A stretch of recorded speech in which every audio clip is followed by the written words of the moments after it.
Heading now to bring you a breaking news alert. A suspect in custody after a deputy and 2 other people were found killed. We are awaiting a press conference that is set to begin right now. Actually looks like it's starting here. Good afternoon, ladies and gentlemen. It's been a very long day. It's been a sad day for law enforcement across this state, across the nation. The citizens of Yell County and this state have lost a dedicated law enforcement officer. We are in prayer for the family of Lieutenant Kevin Mainhart and all the deputies of the Yell County Sheriff's Department and law enforcement officers across this country as we enter the Law Enforcement Memorial Week.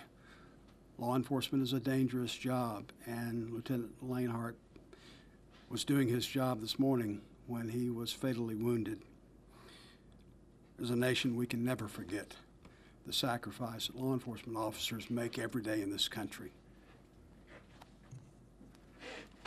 By now, you know the chain of events if you have read the news release that we provided to your newsrooms through the course of the afternoon and the briefing that occurred around noon today.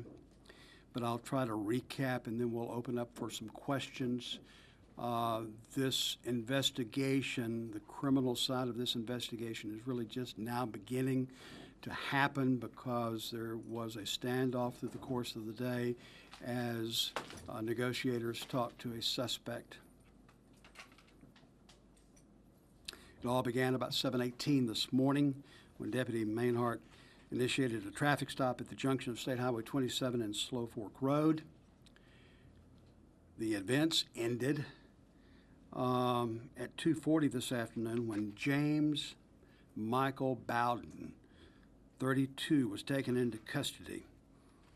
The arrest occurred without incident.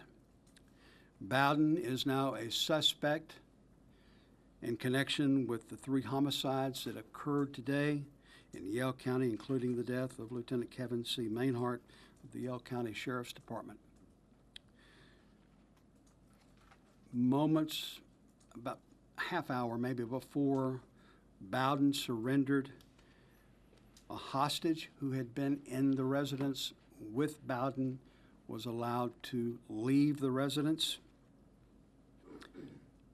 She is now being questioned by special agents of the Arkansas State Police Criminal Investigation Division. To remind you again, Lieutenant Mainhart had been en route to a disturbance call at 10024 Gum Springs Road, not far from the location of that traffic stop. At this time, special agents of the Arkansas State Police Criminal Division have begun to process the crime scene at 10024 Gum Springs Road. This is the same location where Bowden had been held up through the course of the day, about 5 hours, a little bit longer, talking to state police negotiators. This is also the same location where the two other deceased, who were females. We are not at a juncture yet where we can identify those women. We intend to put a lid on any further statements tonight after we leave this news conference, and we'll recap tomorrow with some additional new information. Before we take questions, and please be patient with us. Let's let some gentlemen come up here and talk that we're going to have speak to you, and then we'll take your collective questions as best we can to answer those questions. At this juncture, I would like to introduce to you Sheriff Bill Gilkey. He worked directly as the Chief Law Enforcement Officer of this county over over the deputy, and he'll provide some insight as to the good guy that he was. Afternoon. I'd like to take this time to speak a little bit about Lieutenant Kevin Mainhart. He came to our department approximately 5 years ago. From the time that he arrived, he was a leader not only within the department, but the community of Yell County as well. He was very respected amongst the employees that he worked with and the other officers throughout our county and surrounding counties. He was an extraordinary example of what a law enforcement officer should be. He came to work every day. He had a great work ethic. He was fair-minded and fair with the people that he dealt with on a daily basis. He was also a great father and husband, as well as a great friend to all of us in law enforcement and the community. Words will definitely not describe greatly enough the effect that Kevin Mainhart has had on Yale County and our surrounding community since he has been here. I want to thank you all for your patience today as things unfolded and allowed all the agencies to do the job that they needed to see this situation come to an end today. On behalf of the Yale County Sheriff's Department, we express our best go out to the Mainhart family, and our condolences are with them, as well as our thoughts and prayers. Thank you. Colonel Bill Bryant will address you now. Thank you, Sheriff. First and foremost, it's a tragedy today. Our thoughts and prayers are with Lieutenant Kevin Mainhart's family and also the men and women of the Yale County Sheriff's Office. State Police was contacted by the Yale County Sheriff's Office and requested assistance. We responded with the Arkansas State Police SWAT team and crisis negotiation team. Upon arrival at the scene, we took control of the scene, and as Mr. Sadler said, we were able to negotiate the surrender of James Michael Bowden. Mr. Bowden has been charged with 3 counts of capital murder. Again, it's an ongoing active crime scene. Our criminal investigation division is out there now processing the scene. They're going to be there through most of the night, so we ask you to be patient with us. As soon as we get any further updated information, we'll be glad to release that information to you. As Bill said, I am the Colonel of the State Police, but I want to introduce Dale Saffold. He's the Troop Commander here in Troop J, Clarksville. He's been on the scene since the very beginning, and let him have a few statements to you, and then we'll be glad to take any questions. Thank you. Thank you, Colonel. My name's Dale Saffold, and I am the Troop Commander of Troop J, of which Yale County is a part of. And what we saw on this very sad occasion is what happens so many times that a lot of people lose sight of, and that is how many people can come together when the need arises. We did what we always do. When the call went out this morning, we came to assist. We sent as many resources as we possibly could, and it wasn't just the Arkansas State Police assisting Yale County. Regardless of what the patch is on your uniform, we had the Dardanelle Police Department was there. We had the Pope County Sheriff's Department was there. The Russellville Police Department was there. Arkansas Highway Police, Arkansas Game and Fish. And I have no doubt that I'm missing others. But I think the main thing is on this very sad occasion, how we come together to serve the citizens of this state. And that's all I have. Again, to reemphasize, this investigation is ongoing. The last thing we want to do right now is compromise that investigation. This individual, Bowden, will be brought to trial at some point in time, and we don't want to say anything today that is uncertain or might compromise the end result of that investigation and subsequent adjudication. So I'll entertain a few questions, but if you will please be respectful of the situation that we're facing at the moment. Bill, right now, where is the suspect Bowden being held? You want to address that, Colonel or Captain? Sure, I will. The suspect is eventually going to be housed in the Conway County Sheriff's Department. I believe they took him to a hospital just to get him checked out. This was just kind of normal procedure. And then he will eventually be transported to the Conway County Jail. Next question, did Lieutenant Manhart have any idea that he was dealing with possibly an armed and person who was involved in 2 previous homicides?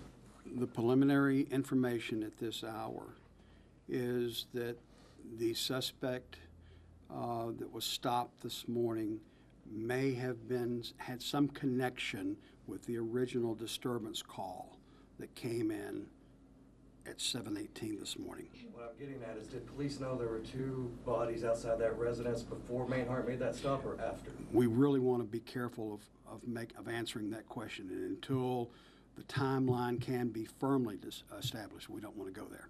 You did say those 2 bodies were 2 female victims outside that residence. That is correct. Do we have the age and date of birth of Mr. Is it Bowden? I'll get that to you in a few. He was 32 years old, or he is 32. Do you know when and where he'll make his first court appearance? That'll be up to the court to set that date. Can you speak to the tactics that you use to negotiate with him? Ma'am, we try to stay away from any of the particulars of the techniques that are used. The main thing is to establish rapport. That's the most important part. Establish rapport with that individual, and that's what happened today, and it was done very successfully. Were there any injuries to the hostage or the suspect? Both are being checked out. Both are being checked out. Were family members brought in to help negotiators, or was it? It's, at this point, I don't want to get into the background of how this thing was successfully concluded and compromise what may play out later. You used the term hostage. Definitely a hostage whose life was in danger? Again, that we're going to call her a hostage right now. There's nothing to indicate otherwise, but we need to know what her connection was with this individual and need to know more, and she will be interviewed by State Police CID. Do you believe you've recovered a murder weapon? There are State Police are looking for firearms in that residence right now. And does he have a criminal history? Have you dealt with him before? Until you need to get that from the prosecuting attorney. We can't disclose criminal information from NCIC. When we were out on scene, it looked like Bowden had his phone and was able to make contact with family members from what we were able to see on scene, and also have a social media presence. Are you able to comment on any of that? We're aware of some background communications that were playing out from people not at the scene, but again, that is part of this investigation. Was there more than one person that was in the house? You said that the lady got out of, but was there somebody else in the house with her? No. No. Just so I'm correct, the house where the standoff happened was the same place where the 2 victims were found? That is correct. Were there any shots fired at the same? And during the surrender? Yeah, I mean during any of it. Not that I'm aware of. No. Once None police by made law enforcement. contact. None by law enforcement. Were you able to, the coroner, able to retrieve those victims' bodies with the suspect inside that residence? The bodies have remained at the scene through the course of the negotiations today. And you're not commenting about any possible relationships between the victims and the suspect? Not at all, not at this time. Do you have the general age range for 2 female No. victims? No. That'll be in tomorrow's release. But they are adults, both the ladies? Would you say? We think one of them might be teenage range or young adult. We're not sure. I hate to speculate right now. Let's get a manner and cause of death, and at that point in time, we'll know more. We need to really talk to family because we're going to have to get some identification and pin all this down. Let's don't get bad information out there right now. Is it too soon to know, since he's being held in Conway County, his initial court appearance, will that be in Conway County, do you know, or will he have to be transported all the way back here? Is that too soon? No? I think the normal procedure, he'll be transported back up here. The prosecuting attorney, Tom Taylor, would be the one to contact when his initial appearance would be. Ladies and gentlemen, please, we need to move on and get some things wrapped up. You'll be hearing from us tomorrow morning via a news release, a written news release, and we'll fill you in on information that we have been able to get overnight that might help you piece this story together. You know the numbers for the State Police Public Affairs Office. State Police is leading the investigation, and we will keep you apprised of that information that we can release without compromising the investigation. Thank you. All right, that press conference just wrapping up. Just to recap here, some of the newest information we just learned from authorities. The suspect, 32-year-old James Bowden, he is charged, they say, with 3 counts of capital murder. They also addressed the standoff situation as he was eventually able to come in and surrender. They say he had a hostage who, as of right now, is being checked out. She's being questioned. They say she's a female, not identifying her, just that she is a female and that she was able to get out after that hostage situation. We know Kevin Mainhart, the deputy, was shot and killed. Police also taking a moment to pay their respects, saying he was a great father, husband, and friend. They said that they really had no words to address the loss they're feeling tonight.